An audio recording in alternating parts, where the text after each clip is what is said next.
And what's up, everybody? Welcome to a brand new episode of the J Squared podcast. Jesse, Kass, and Jayson Williams back with you here. And Jay, we've got another great show, the amazing actress Constance Marie. As we said, we're the best acting podcast out there right now. So we got another great conversation coming up. She's a legend. She's funny and she's beautiful. So let's get it. Let's get at it, man. Let's go, Jesse. Let's do it. Let's go, Constance Marie, here on the J Squared podcast. We're now joined here on the J Squared podcast by our guest. It's the very talented actress Constance Marie. Constance, thanks so much for joining us on the show today. Happy to be here. Thank you so much. Constance, what is that in the back? A tiger? A lion? What's on the couch back there? Well, it has the markings of a dairy milk cow, but right there is like the moodiest cat I've ever seen. He's on Prozac. I'm not lying. No, he's not. No, he's not. He has to be on. He hit some midlife crisis where he decided to not be super cuddly, and so we had to put him on Prozac because he started biting people. Like this cat, my daughter used to take him around in a doll stroller around the house, and he would fall asleep in it like he was that chill, and then he snapped. Does he? I don't know what happened. Does he agree that he needs Prozac? Did he tell his therapist? He doesn't. He doesn't fight it. And I didn't have any more furniture for him to urinate on, so something had to give, and it was Prozac. And it worked out. And yeah, we're used to animals on the show. Jayson, you've had the goats in the background. I could bring my dog in. We can, make it a whole new segment. Chicken, parakeets, rabbits, everything, but none on Prozac. Wait, you have goats though, Jayson? Yeah, because we have a center down here for addiction. It's called Rebound, and we teach through outdoor adventure therapy. So we go scuba diving, skydiving, and then our therapists and psychiatrists and everybody join us, and it takes you out of your common place, your comfort zone. Yes. And then we talk about it. We get to the core. So we have a bunch of animals, and they're responsible for them. So sometimes we do it at the ranch, and you'll see a goat run through, a horse run through, chicken run through, and but none of them. On Prozac. They all have therapists, though. They all have therapists. Some of them should be on Prozac. I'm sure there's one or two who need it. They just haven't been diagnosed yet. Well, one of our goats, we let everything run freely, and one of our goats ate up our therapist's bumper. Then the goat just went up, ate the bumper, the whole rubber part of this guy's bumper. And, he's a therapist, and he's always calm in front of we don't call them clients, we call them teammates, but he lost it, What kind of car did he have? He had a Jeep, and he put some kind of silicone on the bumper, and the goat ate it all up. But, he just was, what the hell? He just was all out of his element. So now the goat is straight. But I think he might have prescribed the goat some Prozac because he doesn't act that way any longer.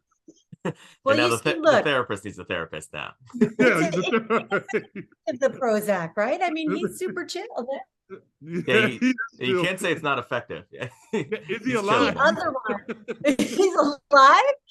There's no urination anywhere around the house other than where it's supposed to be. Yeah. And I have other cat.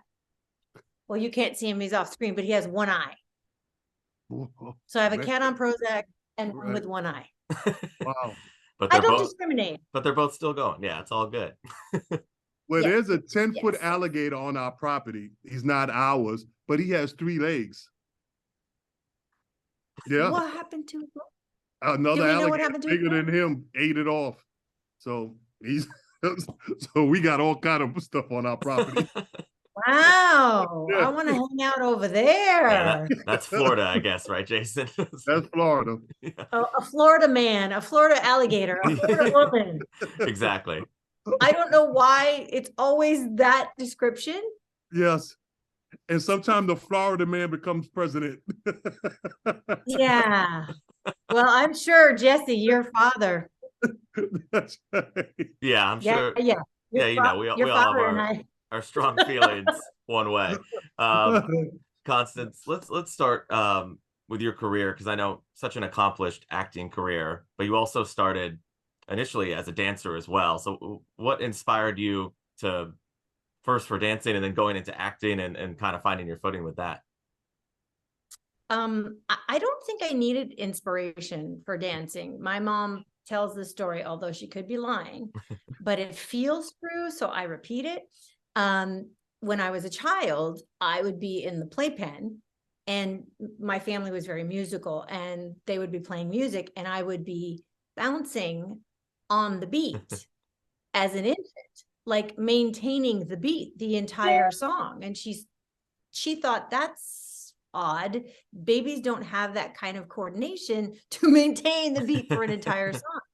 But if that's true, then I just basically took it from there and just kept going. Yeah. And for me, you know, when I grew up, there was no, okay, so I basically didn't have the money to take dance classes or whatever. So I learned on the streets. I learned in underground breakdancing clubs that would move around. And we basically all taught each other. Like, I've danced in Venice Beach on cardboard for change, you know, passing around the hat to make money, driving to like deep Orange County or as far as I could go so we could win like a dance contest with some of my dance partners. And yeah, so I used to be a street dancer, locking, popping, whacking. I tried the breaking was hard because I used to do head spins, but for girls, it breaks your hair. Yeah. So that I stopped that right away. I was like, that's not gonna work. Yeah. I'm not doing that. No. And basically the dancing was sort of a gateway because they didn't have hip hop classes back then. Like, you had to literally get people from clubs and from performances that you would see, you know, around town, Venice Beach, wherever, and put us in music videos. Like, we'd be around legit like jazz dancers, ballet dancers. They had no idea what we were doing. So they would just get us and plug us in. I was in Prince videos and Cher videos and David Bowie, and just, I toured with David Bowie for a year. It just kind of opened up my world. So that's kind of how I started. Now, do you ask the writers or the producers every once in a while? You say, hey, why don't you write this script, write this into the script right now so I could just show you what I used to do? Do you encourage? Well, I am of an advanced age. And so my quote is, my breaking is broke. Like, yeah. But like, I did the movie Selena, and I originally auditioned or screen tested to play the lead role, Selena, and I didn't end up getting that. But the director knew that we had worked before in another movie, My Family, where I got to dance in this giant hoop skirt and this period piece. And he wrote the scene in Selena where I'm teaching little Selena how to dance, because he knew that I love to dance and he wanted to showcase that. So he actually wrote that so I could have a moment. And it kind of lived on to this day, because there's a dance move we do called the washing machine. And everybody always asks, it's nothing. It's really nothing, but everybody always asks me to do it. So. Can we see it a little bit? No, I'm business up top, but you know, party on the bottom. So I'm not standing up. Yeah, official Zoom office wear, right? And God forbid we wake the cat. Yeah, you're gonna have to rent the movie Selena and check me out, right? I need the residuals. Ask your dad. I will. And for stuff like that, for Selena, that's obviously like a movie that's carried on throughout the years. But have you noticed with social media, just even stuff like that will pop up where movies or things you've done, you'll see people react to them, you know, 20 years later, and it kind of like resurfaces? I'm so blessed. Like the movies that I've been in, not even, I mean, pre-internet, like I did that movie, My Family, and people have told me that it's in Chicano studies classes at universities. And I'm like, wow. So that's just iconic. It just keep giving to generation after generation because it's part of the curriculum. And then Selena, same thing, but like sometimes in Spanish class, we watch Selena today. And I'm like, why? It's in English, but whatever. Hey, take the win.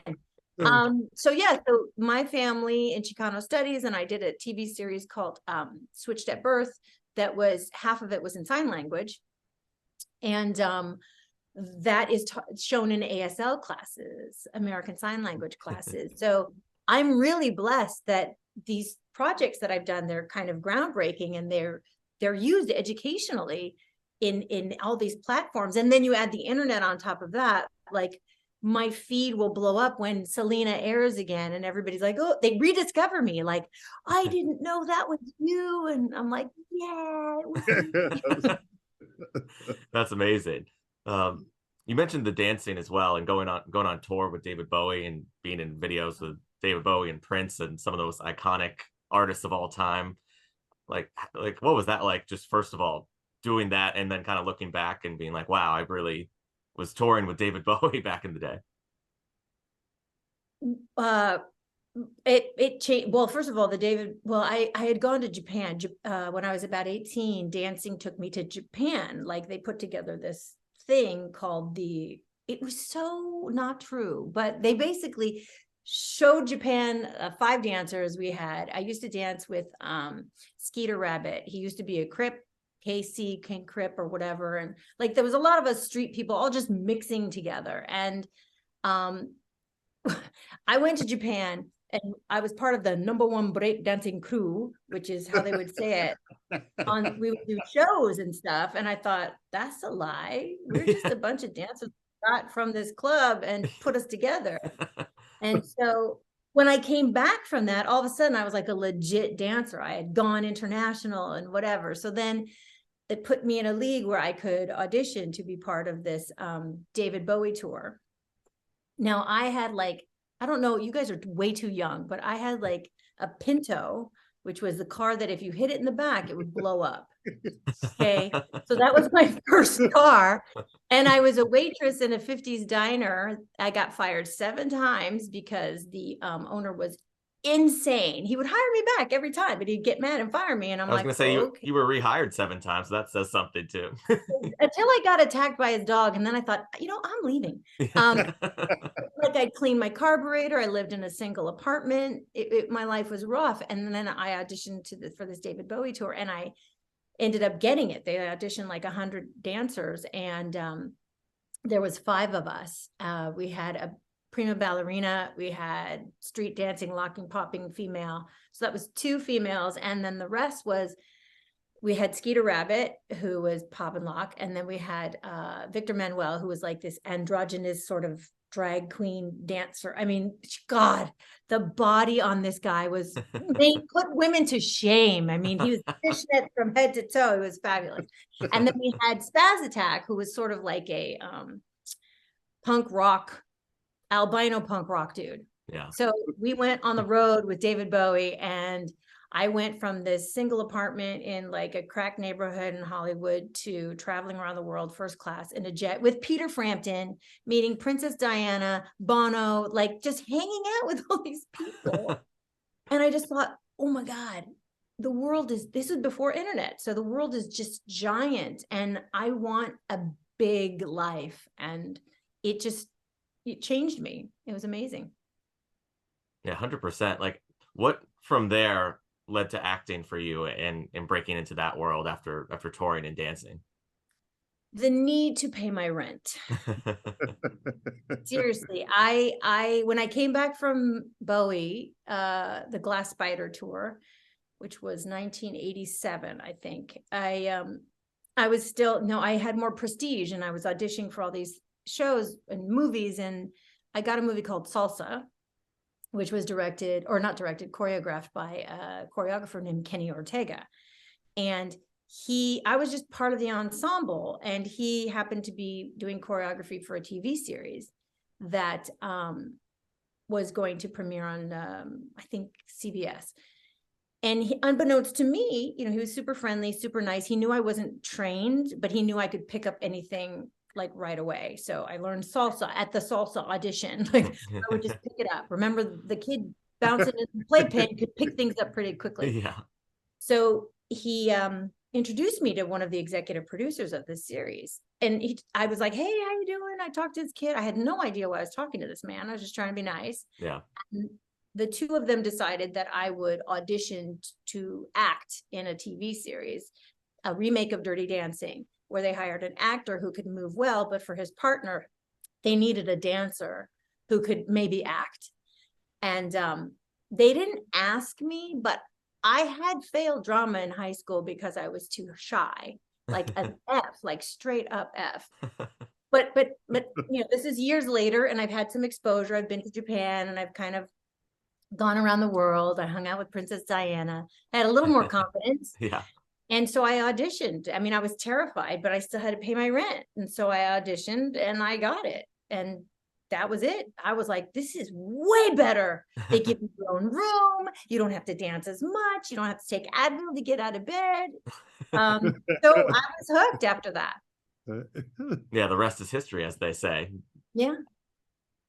So I got a chance to play with your co-star, George Lopez, and hang out with him a whole lot on the golf course, and then see him, see him in the casino, and see him, Did he cheat? like myself, totally a bunch of energy and out of control. Yeah. And I always wonder, what was that set like?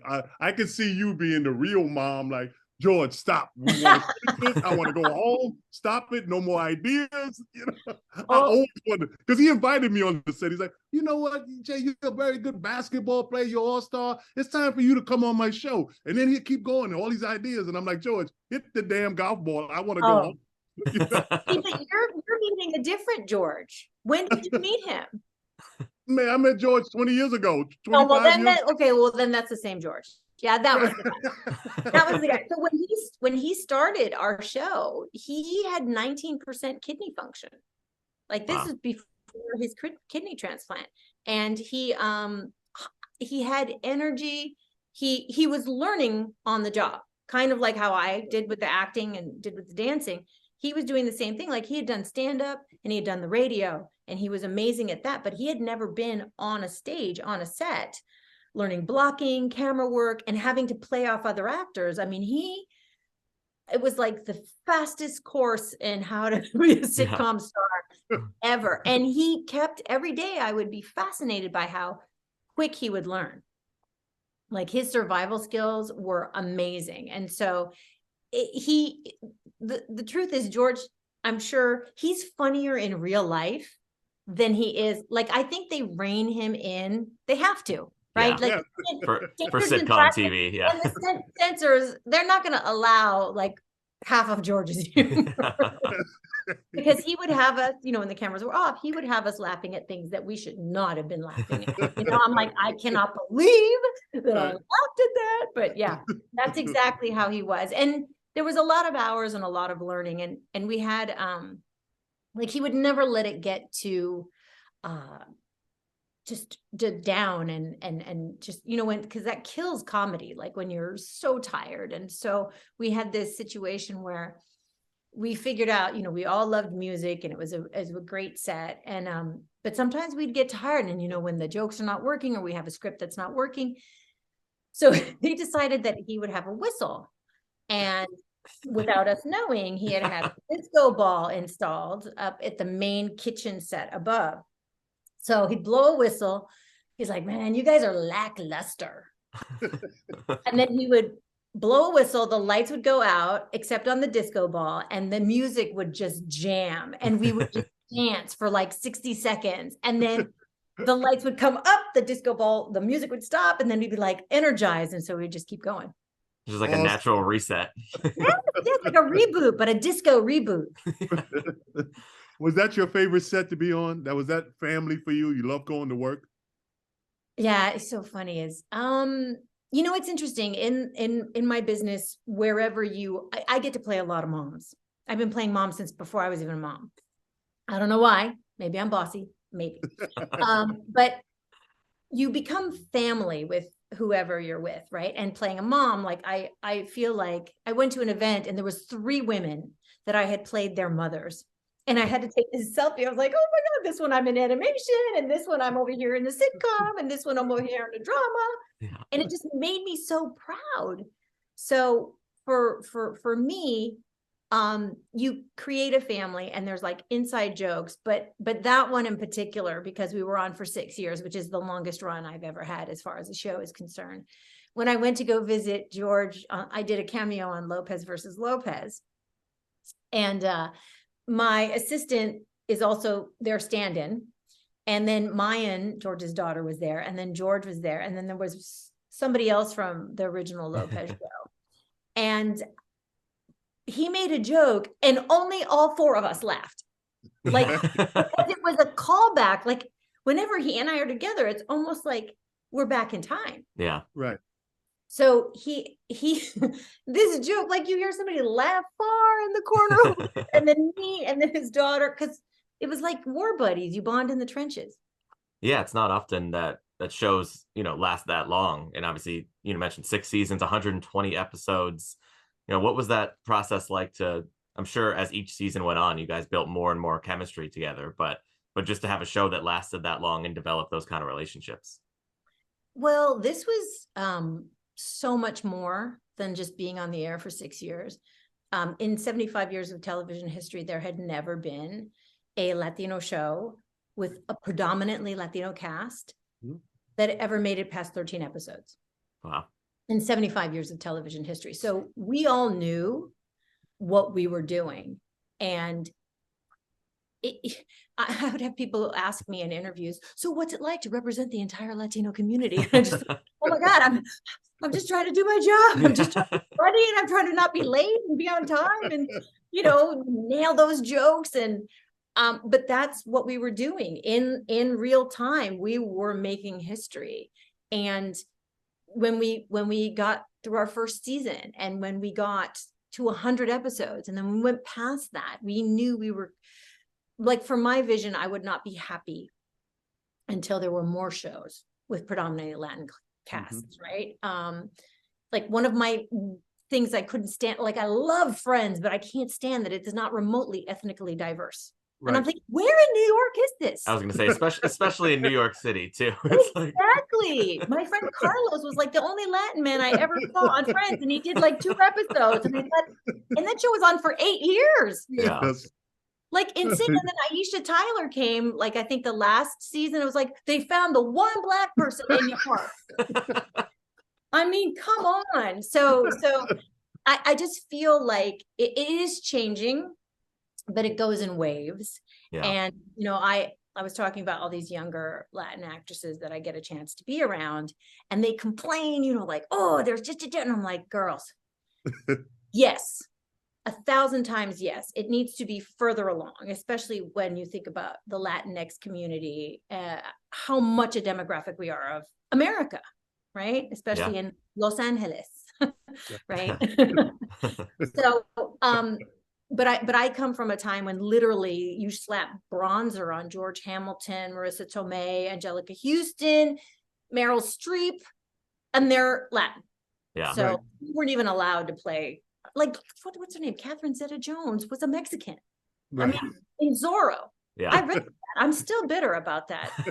and when Spielberg did West Side Story and fixed it with, there actually being brown people in there instead of Natalie Wood and faking the singing and all that, I was like, okay, fine.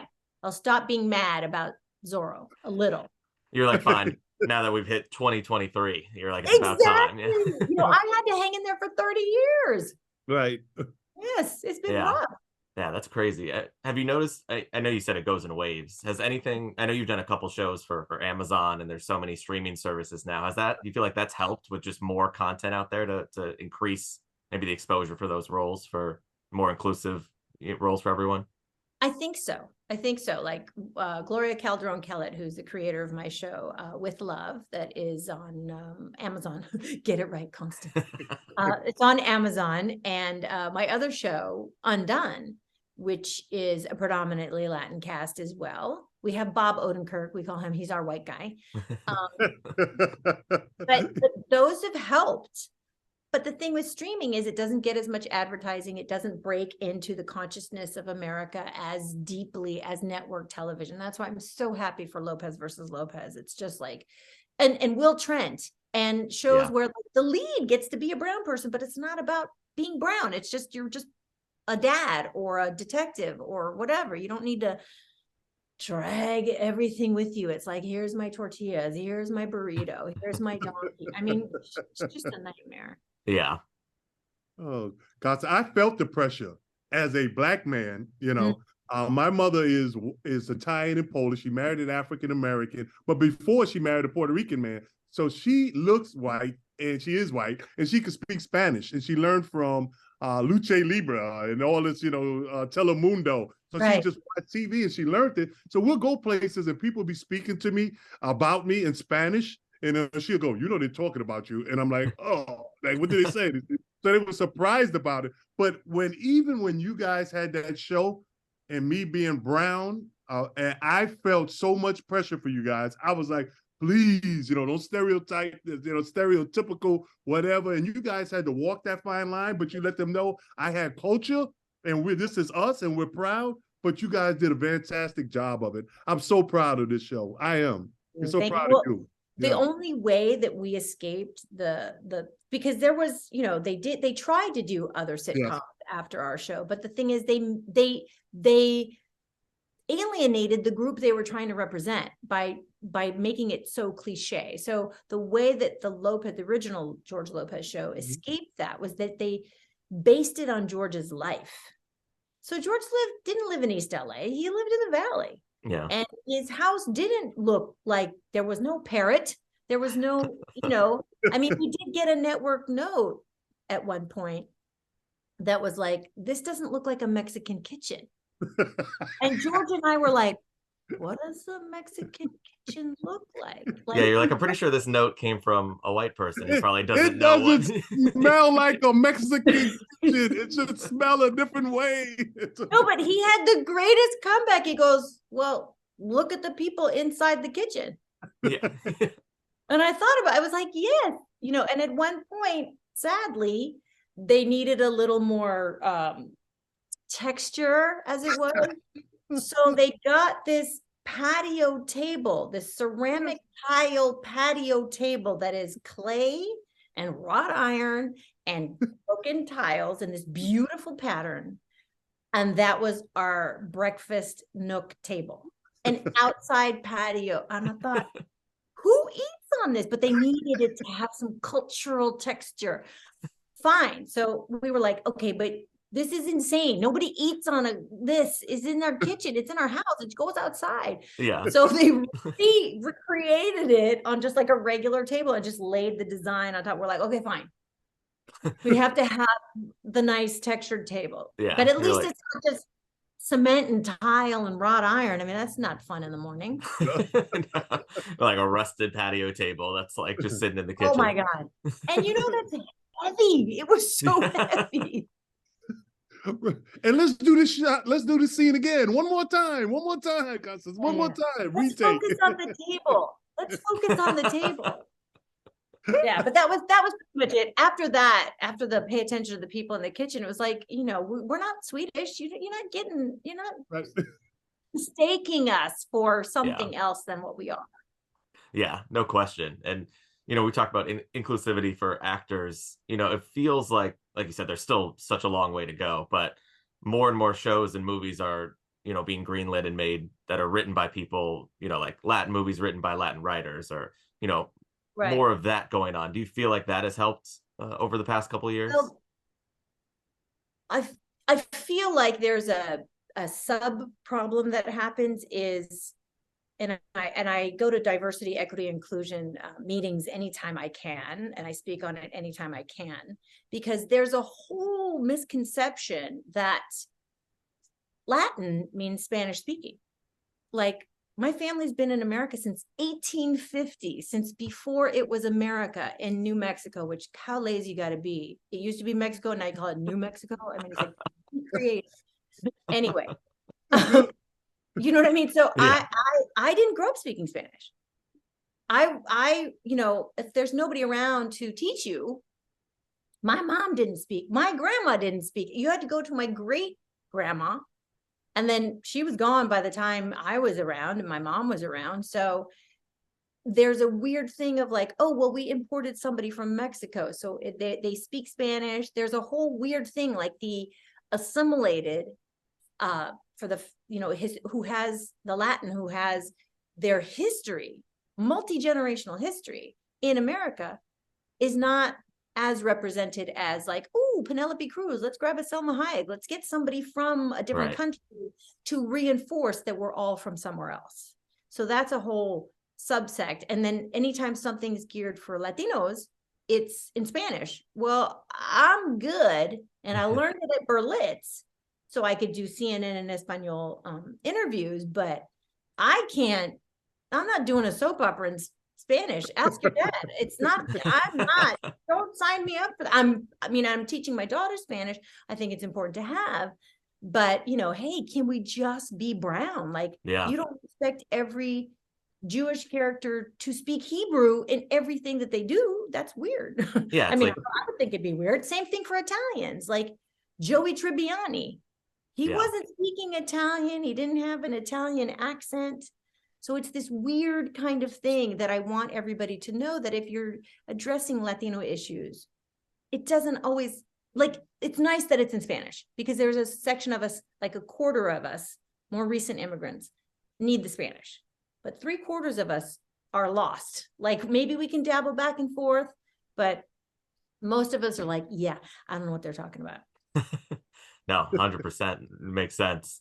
So it is that was a long way to answer your question. That was a great answer. Yeah. I think it's getting better. I think that there is more representation, but it needs to be in network TV, because that's the TV that hits the biggest demographic. And one of the great things about the George Lopez Show is 1/3 of our audience is white, 1/3 of our audience is Black, and 1/3 of our audience was Latin.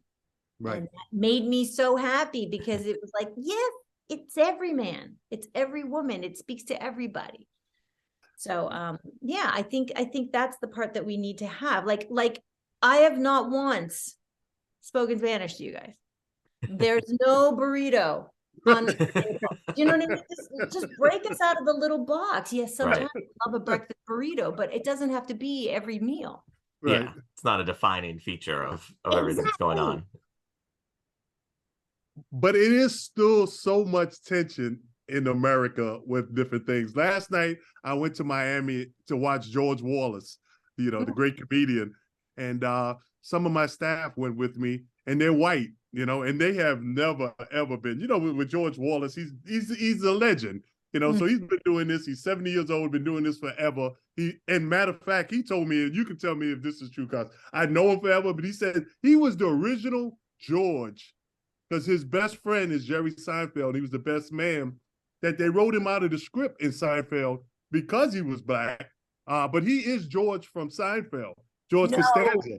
Yes, wow. Yes. So, but anyway, we went in to watch it last night, and in a whole different culture. Like, we went in, they were younger. These guys are 30 years old, and they walked in, they see all these African Americans. They said, what they expect today? And I said, it's going to be funny, and it's going to be love. And they were like, well, Emma, some things I'm not supposed to be laughing about. I said,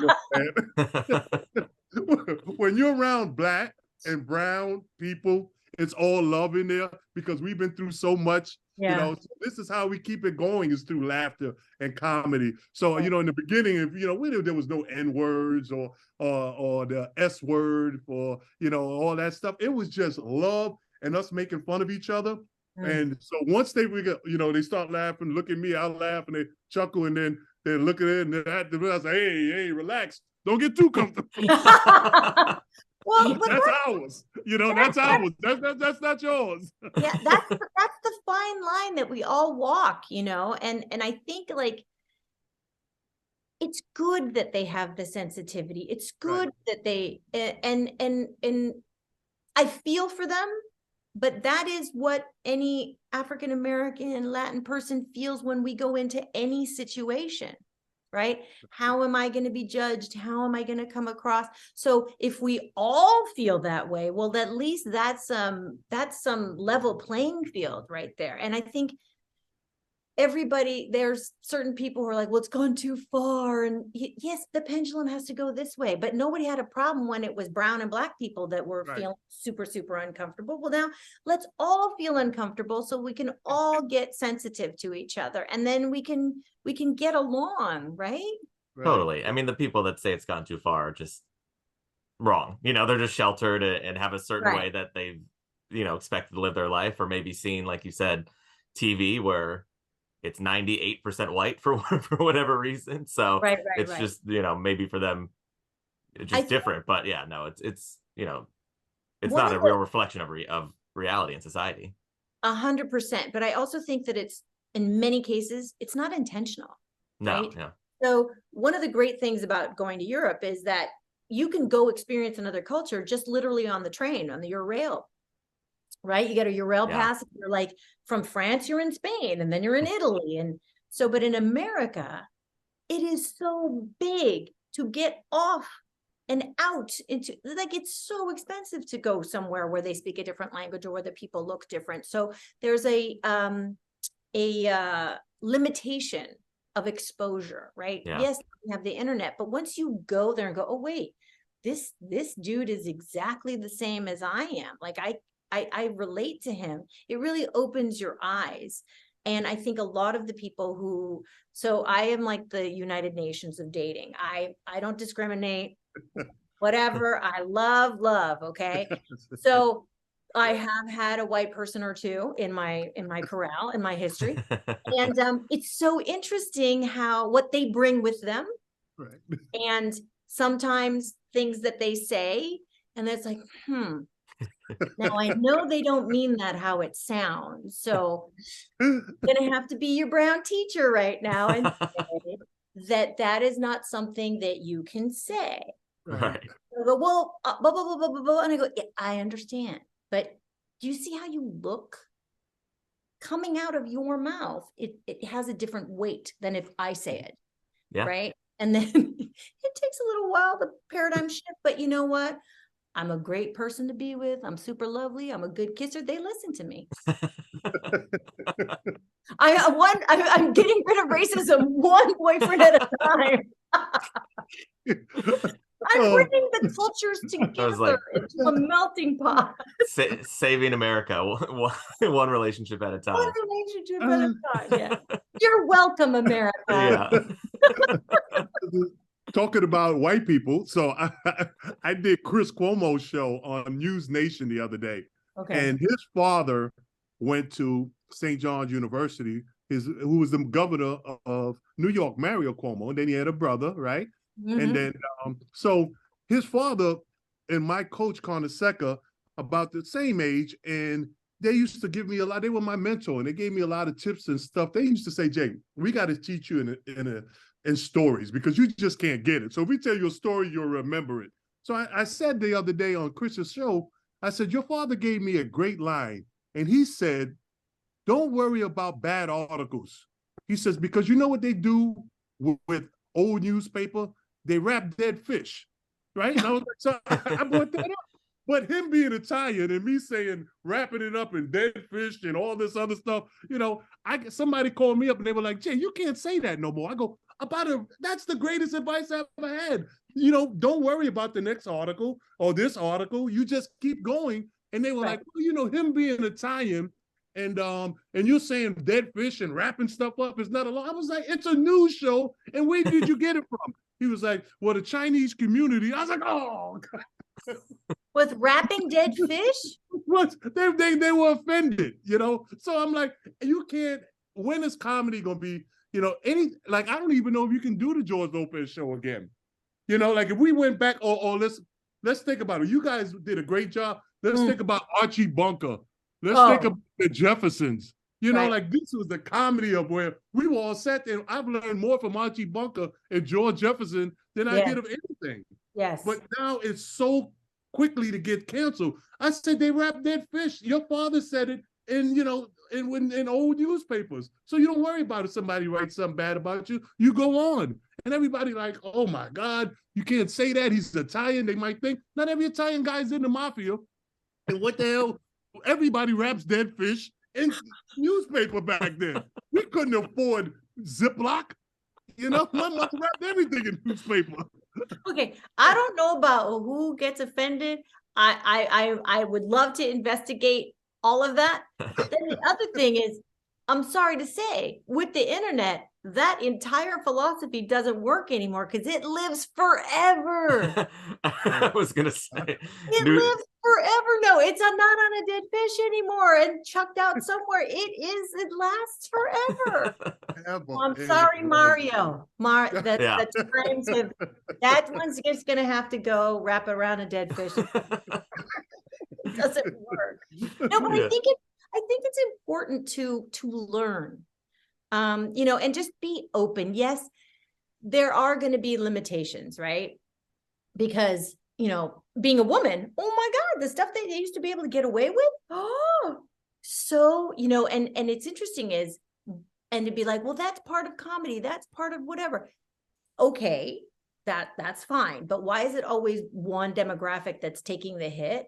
Like, let's everybody take the hit. But until everybody is comfortable and feels represented and feels a certain level of integrity is dealt with their population, it's not going to happen. Like, we're going to have to go through these uncomfortable feelings. It's like babies. They don't like start walking right away. And it's like, no, they fall down, they make mistakes, they get mad, and then they refuse to do it. Right. But they get up again. And so that's kind of like us. We're all going to have to go through this period of uncomfortability and going, yeah, maybe I shouldn't say that. Or like, there's a lot of things that I grew up saying that were racist. And I didn't even know they were racist because they were just, everybody said them. Right. And I grew up in West Hollywood. My neighbors, like my best friends at school were Black. My other best friend at school was Iranian. I had two old spinster white ladies who lived next to me. I had a Latin dude and a white Jewish guy, and they were gay and they were in a relationship. I mean, I had like diversity everywhere in my life. So like, you don't know what's not okay if it's what you're around. Yeah. So I was very like, well, nothing like shocked me, right? I mean, I'm West Hollywood in the 70s. Like, what's going to shock me, right? My mom's a single mom in West Hollywood in the 70s. But then as I got older, I was like, oh, wait, I've been saying this thing and that's not cool. But only when you will have a diverse group of friends and a diverse population that you're around, do you go, oh, wait, I need to check myself. I'm not going to be saying that anymore. And oh, now I know what that means. And so it's uncomfortable, but Jayson, you'll figure it out. I swear to God. One more sitcom from way back. I Love Lucy. Yes. You know how they used to always act like Lucy was smarter than Ricky Ricardo. But my dad used to watch this with me, and he go, you know, look at this. You know, my dad's old Southern guy. Man, look how they trying to make the Spanish man look. You know, he said, but don't worry about it. But we kept watching. I was like, why would we watch? Because at the end, Ricky Ricardo always got the best of Lucy. He was always smarter. So that was like the first time like they're really showing Latin people being very intelligent and understanding and playing the game along with them. But like, you know, just like you said, you can't say that and you can't do that. And I do understand it. So that was like the first Spanish guy or Spanish show for me that, you know, they showed Ricky Ricardo actually getting the best of somebody. Yeah. Well, you know, what's so crazy about it, like the entire sitcom format, how the cameras work, he invented it.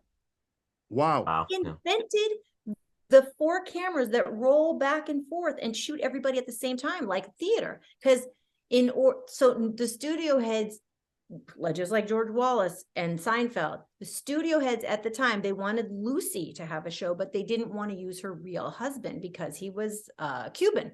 Like from Cuba with the thick accent, or whatever. He was like a singer. And she was like, if I don't use my husband, I am not going to do this show. Because she knew there's no way she would be so busy that she would kill her relationship. Yeah. So they had to start in vaudeville. They had to tour and show how popular they were over and over and over again until they had a giant following. And then she said, look, America will accept it at this time. So she had to fight the fight to get him in there. And then when he got in there, he was brilliant. He was like, well, this is going to be like live theater. We're going to get 4 cameras on rollers and we're going to go from 1 to 1 and we're going to cover it all at the same time. He ran Desilu Studios. I mean, he was brilliant, but nobody gives him the credit because he's just the guy with the accent on I Love Lucy. So the history of him is fascinating. And she was brilliant. 2 of them together were just magnificent. Like a lot of those shows, I think Star Trek was from Desilu Studios. Wow. Like they were way ahead of their time. Wow, that's a great story and good to know. We get that, more of that story out there.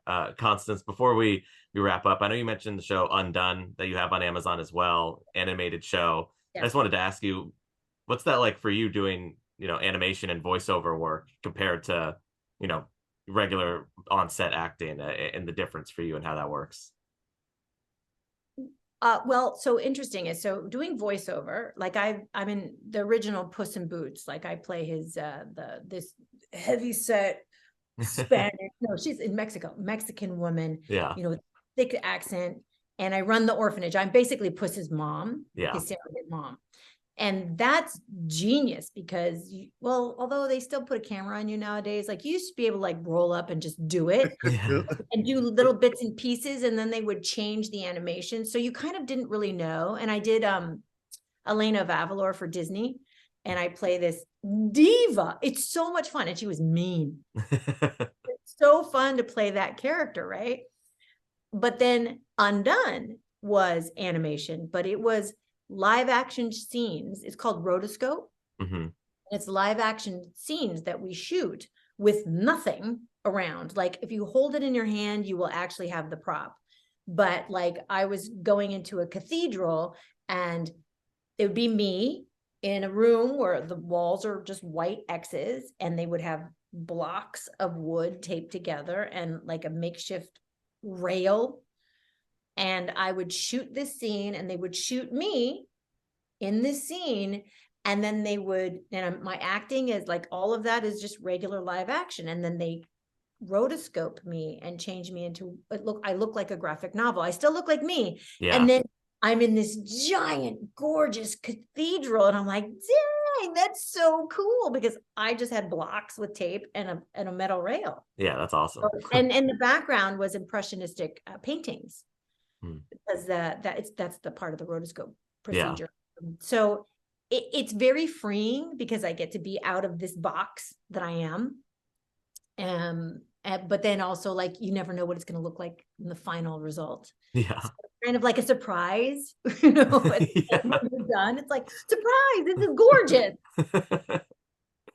No, that's really cool. And obviously a different kind of take on the animation, like you said, with the new process with the road world stuff. So that's really cool to know. Yeah. So I like all of it. I mean, I'm really blessed that I have been able to do drama. I've been able to do animation. I've been able, and in some of the animation I have to sing, and then live action, comedy and drama. Like, it's all the part of the creative process. I just need to pay my rent. That's really circling back. I am motivated by economics. Just pay me and I will do it. but before you leave, I got to go back to the Ford Pinto story. Since we're talking about the Robbie Kass family, Junie Smith, who's an actor, who's a part of Robbie's family and our family, he actually in high school drove a Ford Pinto from New York to California, and on the way back to make another 3,000 miles was smoking, and the seats lit on fire. And they used milk crates to get back. And when they got back, the father looked at him and looked inside and said, "You drove this car from New York to California and back, and back." He said, "You need to write Ford a letter." Oh my God. Well, we used to call it, Ford stood for Fix or Repair Daily. That's right. And those Pintos, like, I'm sorry, but if you hit it in the back, which is where most people get hit, and it blows up, something's wrong. You should not make this car. Yeah, that car should not be on the road. You should just not do it. It's not good. Whether the seats catch on fire or the back catches on fire. Like, well, but Tesla, they've been known to catch on fire. How about not making cars that catch on fire right away? Yeah, maybe. Yeah, basic. Just no fire for cars. No, but 6,000 miles in a Pinto on a milk crate, No. And was it? Man, you got to write Ford a letter, man. This probably said you go. That should be in a movie. Right? Was it a plastic milk crate? Was it metal? If it was metal and you drove that far, oh man. Wow. People don't even remember what a milk crate looks like. And was it stick shift? Ooh, shifting on a milk crate? Brake, you're sliding up and down. Oh my God. Okay, mine wasn't that bad. Mine was not. I just had to clean my carburetor every morning to go to my 50s diner. Yeah. Well, Jay, like you said, that might be a new series or movie. Junie's journey around the country on the milk crates. But do you know how many things happen in real life that people would never believe if they saw it in a movie? That's right. Oh, Like, totally. Yeah. nobody would do that. And that person did it across America. That's awesome. And back. Oh, shoot. And back. And back. I mean, I hope they either had a big booty or like a cushion or something. Yeah, put a pillow One on the guy was crate. 6'8" and Junie's about 5'9", and they drove that car across America and back. And how it caught on fire for the seats and what they were smoking. I don't want to know. Just let's not talk about it, because again, unlike the wrapped fish, that lives forever out there. Yeah, that's officially out there. The I have now, my so. daughter. I have my daughter reading. My daughter's 14. She's reading articles that I did, like, I don't know, 20 years ago. And I'm like, what did I say? It lives forever. She just Googles me, and I'm like, I have to answer. What are you doing? Questions. Oh my God! Now she's gonna watch this. What did I say? I don't think I said anything bad. No, I think you're all good. No, you did. Constance, thank you so much for coming on the show again. It's been a real pleasure. As we mentioned, you have a couple shows on Amazon, Undone, With Love.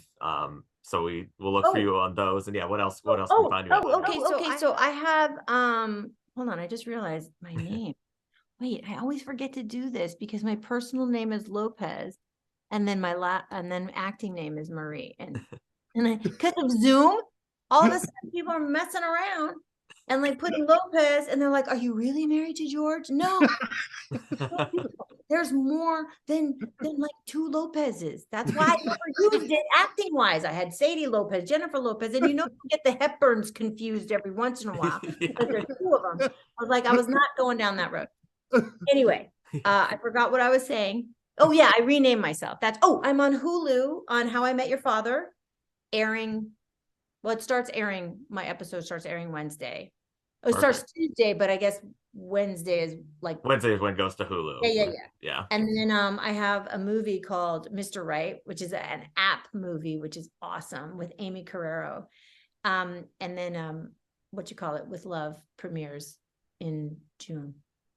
Well, perfect. And Undone's on all the time. And George Lopez is on all the time. And I'm sure Selena is playing somewhere. Yes.